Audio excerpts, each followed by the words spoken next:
You're listening to the Author Stories Podcast, bringing you the story behind the stories and the storytellers. Margaret White, Terry Brooks, Sheena Kamal, Matthew Quick, JT Ellison, Walt D. Williams, Brad Thor, Corey Doctorow, Brandon Sanders, Robin Mom, Ernest Klein, Jim Butcher, Sherwin Harris. Visit hankgarner.com for archives of all the shows. Today's guest is... That's okay with that. Okay, I'm just waiting for my recorder to start. Okay, here we go. In 3, 2, 1. Well, thanks for joining me again for the Author Stories Podcast, where I bring you the story behind the stories and the storytellers. Today, I am super excited to have Kirsty Manning back on the show with me. She was on the show a couple of years ago when we talked about her book, The Song of the Jade Lily, and it was one of my absolute favorite books of the year. And this year, she's back with a new book called The French Gift, a novel of World War II Paris. And this is such a phenomenal read. If you love historical fiction like I do, and you love mysteries like I do, this is a perfect amalgam of different genres that just really make it something special. I know you're going to love it. Welcome back to the show, Kirsty. Thank you. It's lovely to be here. It's so lovely to have you. Since we chatted last time, a little thing has happened that's kind of affected the whole rest of the world. COVID-19, we are, closing in on 2 years of this. And, I like to ask people, how has this affected you and your creative process? And what has this last couple of years been like for you? Well, thank you, Hank, for asking. I live in Victoria, so I'm in Melbourne, and I don't know whether Americans are aware, but we were quite fortunate in Australia in that the pandemic didn't hit us as well, but what they did was they locked down our state. So yeah. We were locked down for something like, I think it's 270 days. We were oh my goodness. Locked in houses with curfews and allowed out once or twice a day. And I have 3 teenagers. We also, my husband and I, have wine shops and also a restaurant. So obviously our business was closed. The restaurant was closed. And we were all working at home. And it presented certain challenges, like having 3 teenagers and 2 adults in close confines. At that time, we were in the process of moving. So we were in kind of a rental house while we were waiting to move into our new house. So I didn't have a designated office. So I wrote The French Gift literally at the dining table in our rental, with my husband working at the other end and my 3 teenagers kind of wandering past asking me, what's to eat? Can we have some more food? It's like we're committed out for 1 supermarket shop a day or something like that. So became my highlight. So I didn't like to keep too much fridge in the food in the fridge, so I had an excuse to leave. I'll bet. And so it really kind of changed the way I wrote in some ways, because while I did write at the table, it's quite a luxury, I've realized, as a writer, to write with quiet time. Yeah. And that was very much snatched time during the pandemic for me. And so when I really needed to get into the deep parts of the book, I'd often get up really early in the morning before everyone else was up. And also just because my mind was whirring and I was like really deep into the book, so I'd do it then. Well, one thing that's been really interesting, Kirsty, is writing is a very solitary pursuit for the majority of the time that you're working on the book. It's just you and your computer, or you and your notebook, or whatever your process is. But it's just you and the story. And most writers kind of work from home, or some office space that they have just alone for a lot of the process is just done solitarily. But there's and we gladly do that, but it's another thing altogether when you know that everyone else is working from home as well, and everyone is locked down, even though that may not directly affect you. There's a mental thing that goes on with knowing that the whole rest of the world is doing things the way you do, and then to add the stress of having the rest of your family kind of piled on top of you, as it were, that adds a whole other element to it. That's what a crazy time that we've been living in. Yeah, and it's funny because I feel like probably like many writers that I can socially isolate like a boss. Sure. That would be my normal existence, living like a hermit. Everyone became huge walkers in Melbourne, Victoria, because you're allowed out within 5 kilometres of your house to go for a walk for 1 hour a day, and they extended it generously to 2 hours. Oh, how nice of them.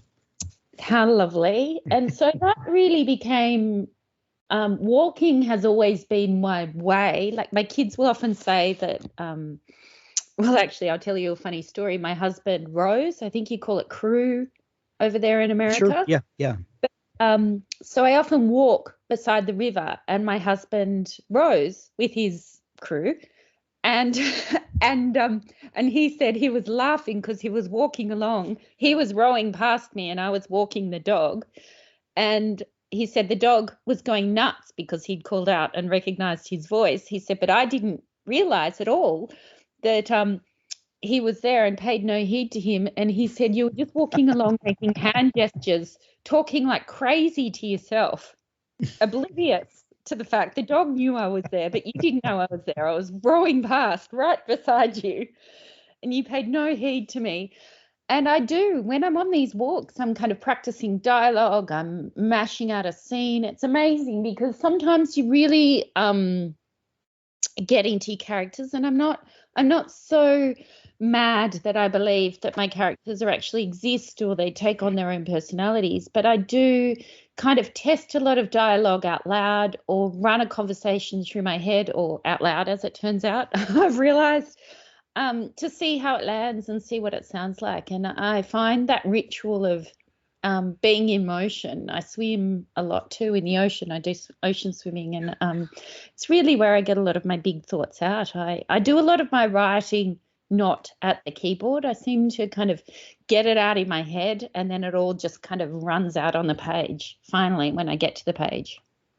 I love that. There's when someone invariably asks, what tools do you need to be a great writer? A lot of the times the answer that a new writer will get is, well, you need to read a lot and you need to write a lot. And, just the mechanics of one, seeing how other people do it, and then practicing it yourself, that's how you build those skills. And I like to add a third thing to that. And the third thing is to talk to people and to listen to people and listen to not just the words that people are saying, although that's very important to actually hear what people are saying, but to hear how they say it and the cadences of dialogue and how we communicate back and forth. Those things are very important. And practicing your dialogue out loud, I think, is a fantastic way to make sure that when someone is reading your story, it feels like it's real people. It does. And I find when you read things out loud, if you're really stuck on a section of the page or a section of your book, to read it out loud, you can really feel at once whether the sentences are clanging and the cadence of the sentences, as you say, the tone, whether it's right. You can feel it out loud. I said my son was writing an essay the other day, a piece, and I said, read it out loud and see if it makes sense, because that's when you'll know whether that paragraph is working. So, you can't read a whole novel out loud. I know some people do, but the tricksy bits or sentences that are really important, read it out loud and you'll soon see if it's too much. Like if you're embarrassed reading it out loud, and if you are an author who tours, trust me, you will be asked to read out, some quite powerful scenes of your book. at times, and they'll put you on the spot. So you want to make sure that I often find myself wishing I'd read more of it out loud, because then I want to change it on the fly when I'm doing my readings. Well, and if you're embarrassed to read it out loud, it's going to show on the page. Exactly. Yeah. So I try and out that as much as possible. So, Kirsty, when we talked last, your book, the Song of the Jade Lily, was out, and what an amazing book that was. And then last year you published The Lost Jewels, didn't you? Yes, I did. And that was kind of when all of this COVID stuff was cranking up, and we didn't get to chat last year when that book came out. But launching a book during a pandemic, that has to be hectic, doesn't it?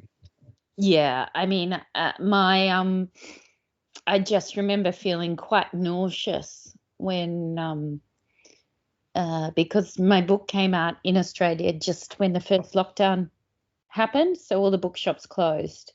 And then it came out in America when everything closed. But I mean, I think the silver lining was that people were reading. They took to reading again very early. In those early stages of lockdown, they were very keen to, hold stories in their hearts for a little while. And this was the story of a piece of jewelry. And funnily enough, I'm no soothsayer, but it did cover the plague in England that era. It's about a war and not a war, but, crossing of continents. And it's the story of a very precious piece of jewelry based on a true exhibition in the Museum of London, the Cheapside Hoard, which were buried actually in the ground sometime in the 1600s and dug up mysteriously in the 1900s, and then they were hidden and stolen again, and then gradually they were bought back from various sources, and most of them are in the Museum of London. And I thought that story, The Lost Jewels, was right for fictionalizing, because just when I read the review of the exhibition, I just thought, who would bury 500 pieces of very precious jewelry in the 1600s and never return? Like, who would do that? I thought, and then nobody knows who buried them, and nobody knows who dug them up. They were dug up on a work site by some what they called navvies then, like very poor labourers. So it really left the doorway open. I imagine the story of a young woman on the building site whose brother was part of that, who discovered the jewelry, and how it's a story of how a piece of jewelry passes from its origin in the ground, and the hands and the craftsmanship that goes over it from the mining of it to the cutting of the jewel to the gift of giving a piece of jewelry, and then the love associated with receiving a piece of jewelry, and I guess all the hands and all the stories that pass over it. So it was a joy to write, and it was lovely feedback. And then when that was coming out, and I was writing The French Gift, and it really did, getting to your question, I guess the pandemic really informed the writing of The French Gift, because all of a sudden I was plunged into our home and not able to leave at all. And travel was off the table for Australians. I mean, we were banned from leaving our country, and everyone was banned from coming into Australia. I mean, you can do that, I guess, with an island, but I don't think any other country banned people like we did. And so it just became apparent to me that I needed to write pockets of joy and really give a moment in this book. So it opens on the Riviera in the current day.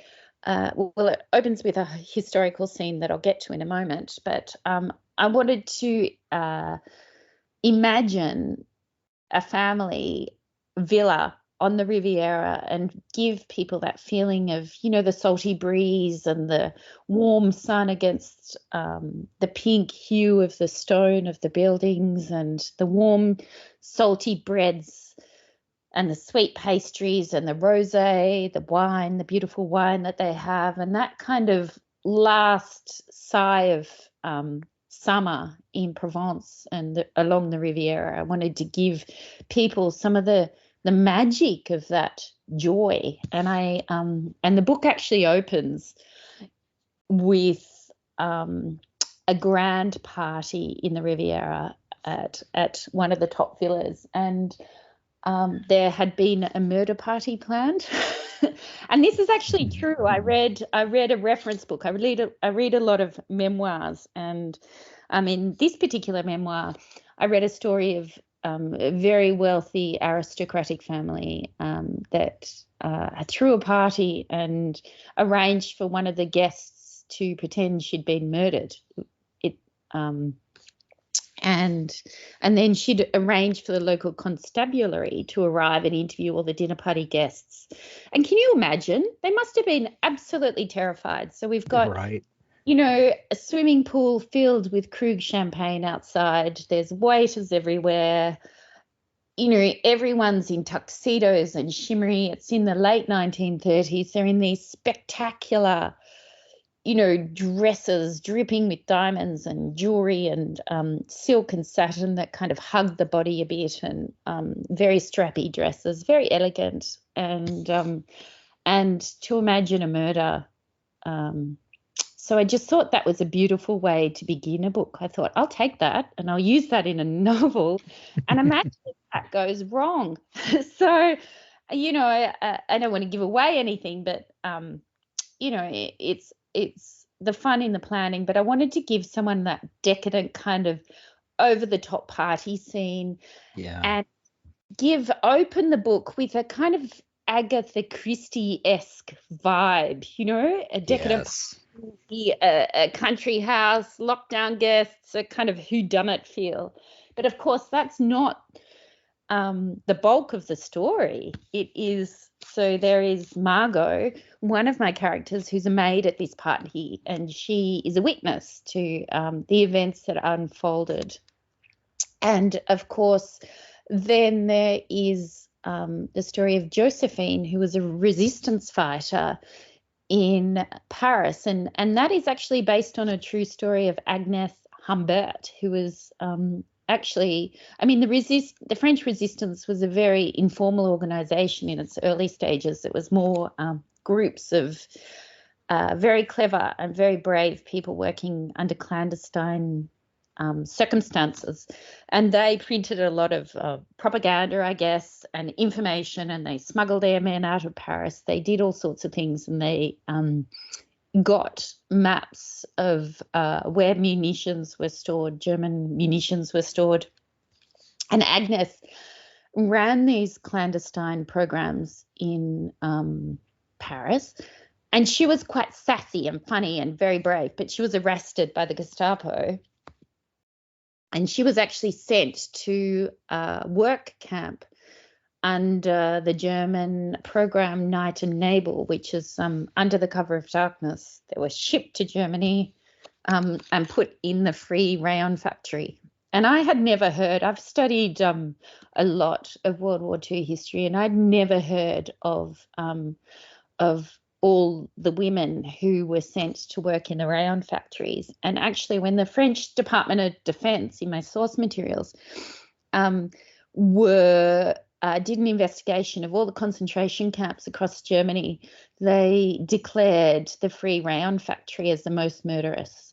And that was quite shocking to me, because I had heard of other camps, obviously, and had visited them in years ago as a university student, but I'd never heard of the women who worked in these rayon factory conditions. And, there were huge sheds set up with very little air circulation, filled with acid. And of course, rayon was crucial to the German supply line, because it meant that they could still manufacture fake cloth when all their other supply lines were were, I guess, blockaded and stopped, and having fabric meant that soldiers could stay warm, civilians could stay warm. It was really crucial to their I guess keeping their soldiers and their population healthy and warm during those long dark winters, and the women were so maimed who worked there, and there was very little. I won't go into it. You'll have to read the book. Yeah. You continue a lot of.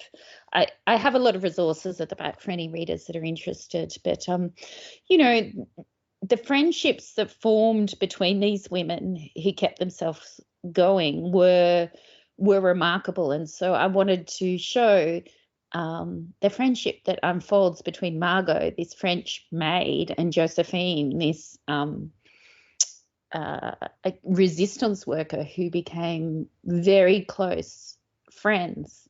And of course, while they are in the free round factory at night, while they're lying there discussing it, they try and unpick, I guess, the story of Margot back in the Riviera and try and work out what really happened that night. So the Agatha Christie thread is kind of weaving through it. Dabble is a proud sponsor of Author Stories.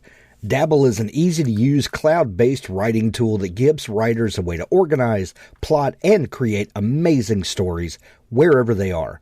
Write in our desktop app, on your Mac or Windows computer, tablet, or mobile device. Dabble syncs your latest version with the cloud on all your devices. Write anywhere and anytime inspiration strikes. We got you.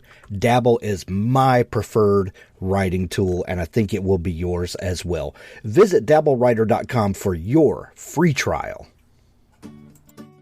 You have an amazing story idea. You execute the writing and editing flawlessly, and now the only thing missing are readers. We can help you go from author to author superhero with Story Origin. Story Origin is a one-stop shop for marketing tools with a community of amazing authors working together to find reviewers, build mailing lists, increase sales, and collect feedback from beta readers. Everything an author needs, all in one place, from providing review copies or beta copies, reader magnets to ensure you stay connected with readers, easily distribute audio promo codes, universal retail links to send readers directly to the proper point of purchase, or provide direct download links for members of your mailing list. Story Origin has all the tools you need in one easy-to-use site.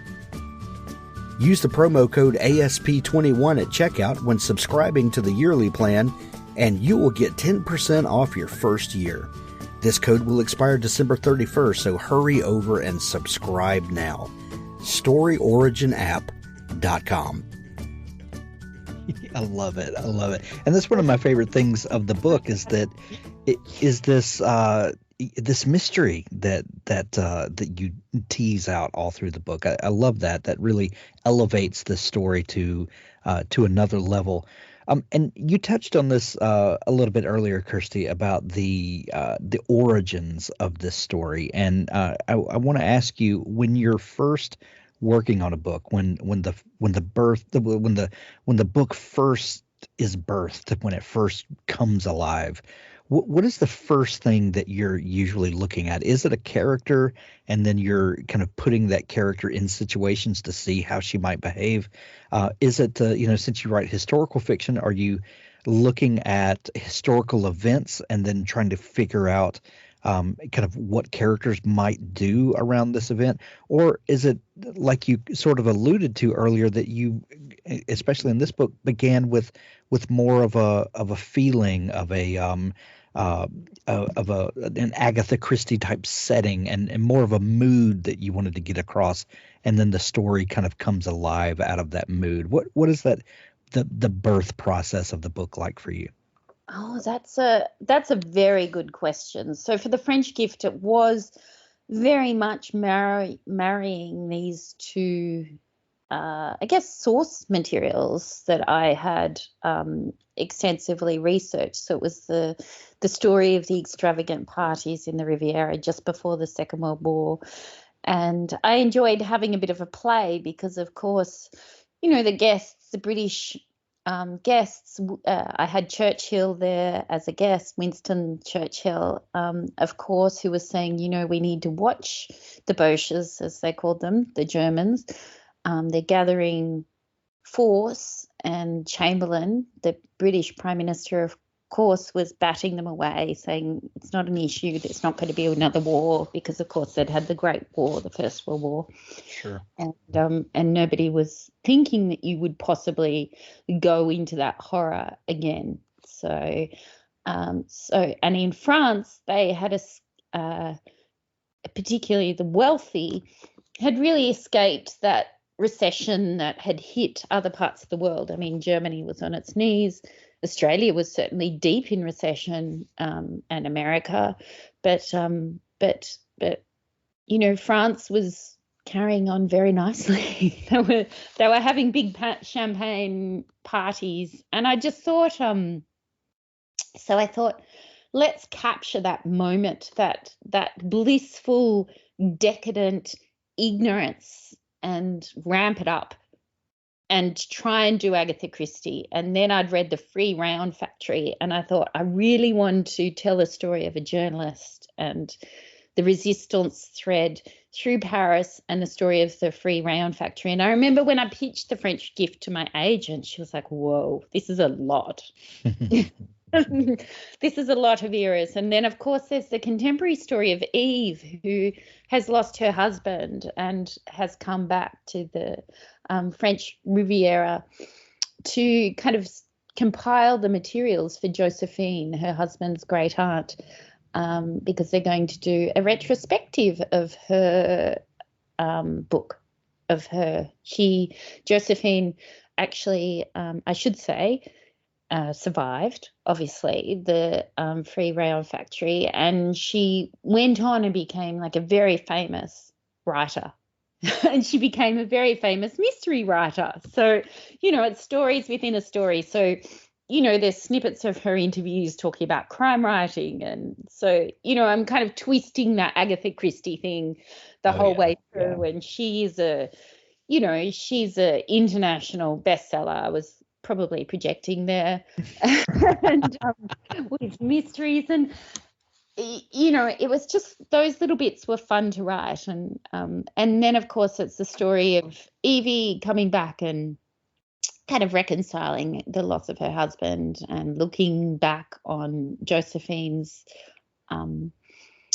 story, I guess, throughout, from the time she was incarcerated to how she became a global bestseller, in the process of shepherding her son, Hugo, into adulthood. So he is in his final year of exams and coping with the loss of his father. And it's about that sense of, you know, sometimes I think I don't put a lot of myself in these books, but I think it's no coincidence that I was writing this book at home with my teenagers, and my eldest son is actually in that process of leaving home.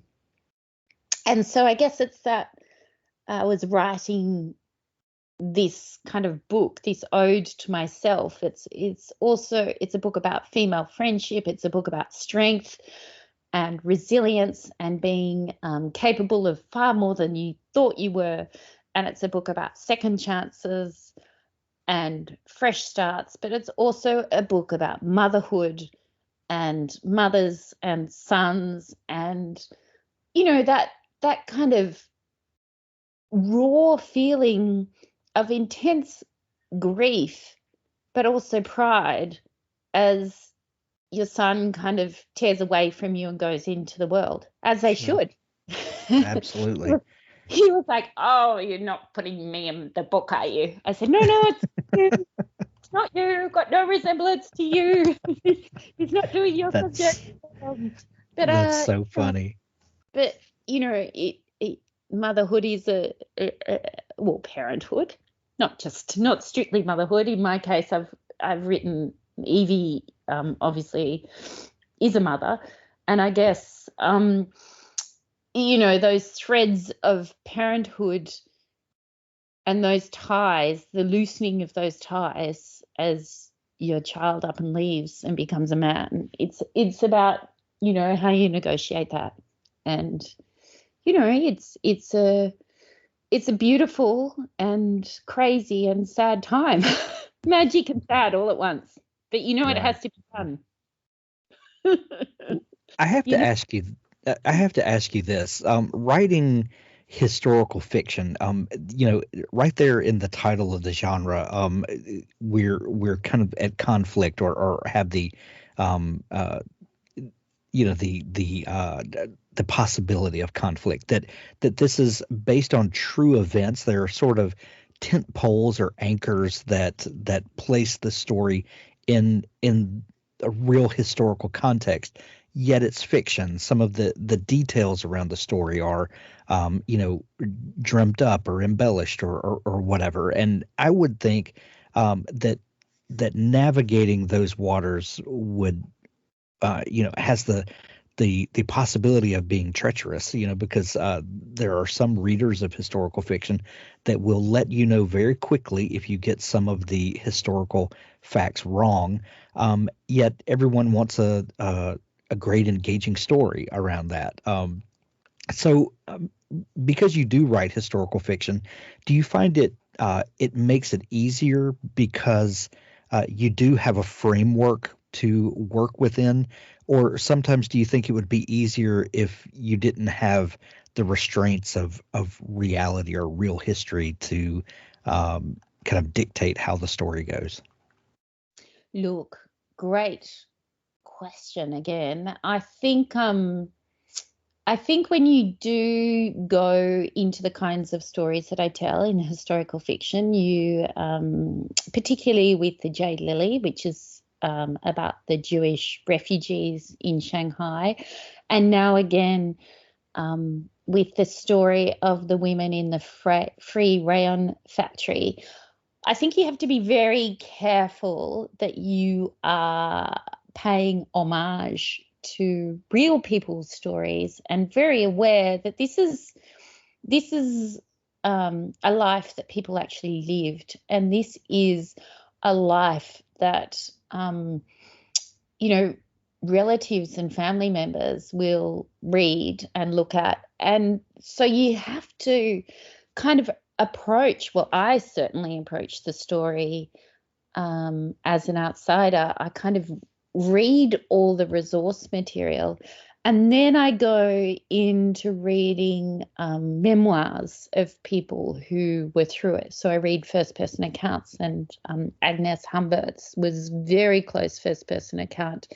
And then, if possible, I know it's getting much harder. I mean, obviously I couldn't do it with the Lost Jewels because it was 1600s, but with World War II stories, there are people still around who were in that, I guess, in the areas that I write about, people who have been Jewish refugees, people in the factories, and they have, certainly with the Jade Lily, I spoke to 2 Jewish refugees who read my manuscript and gave me great feedback on my story and how realistic it was. And they were so generous. They taught me a big lesson because they read the Jade Lily back to front, and they took notes, extensive notes, both very clever men, Sam Mashinsky and Horst Eisfelder. Horst was 96, I think, and he still took extensive notes on my manuscript. And then anything he needed to check, he would ring his other friends who knew, or send them an email, because he mightn't have been there, but they might have been able, or he couldn't remember, and other people would verify it. And he had a camera, and he had lots of images of his time in Shanghai too. So, and he was so overwhelmingly grateful that I was actually telling the story. He said nobody has told this story in fiction or otherwise. So, and then I've had a number of emails from people, families and people who were in Shanghai who have written to me time and time again, and I still get emails every week from people that said I was there, or my family member was there. I've done the Jewish tour in Shanghai. I had one reader who said she actually took my novel, The Jade Lily, to Shanghai and did the Jade Lily tour and went to all the places in my book. Or she ate all the food. She went to all the museums. Because I have a list of resources at the back. She did it all. So that was a lovely feedback. And with the French Gift, of course, the book that is out now, just as it was getting closer, creeping closer to publication, I thought, that very question you raised, how close is Joséphine's story to Agnes? How have I honoured her? Have I overstepped?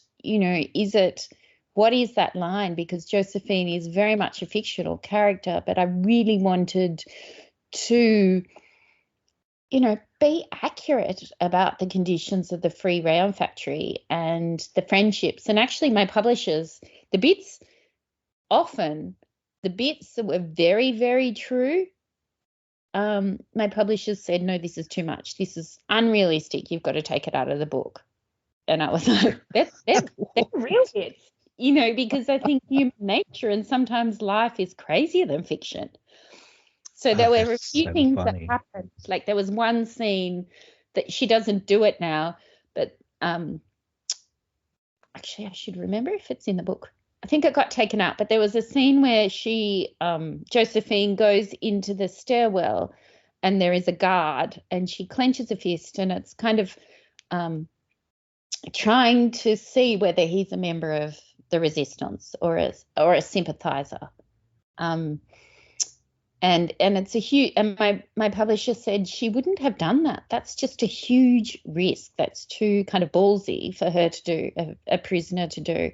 But in real life, that's exactly what Agnes Humbert did with this guard. And people did. I guess the stakes were high. The stakes are high when it's life or death, and so they do crazy big things. So things like that, just like that, they took in and out. And I sent it off. I actually sent my entire manuscript off to the translator of Agnes Humbert's story, Barbara Mello, and as well as correcting some of my French, she wrote back to me and said, I'm just so honoured and blown away with the justice you've given to this story and the space you've given to the Free Rayon factory. You should be really proud of this. So I feel like if you're doing it with sincerity and, engaging with the people whose story it is and remembering that it's always fiction. I mean, I remember Horst Eisfeld said to me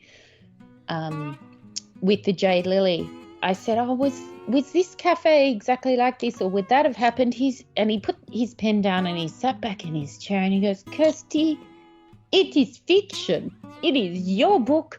You can do what you like. He said, we are reading fiction. It was just like a beautiful, generous gesture, given that it was his real life story. But he was like, you have to make it great on the page. Has to be a good story.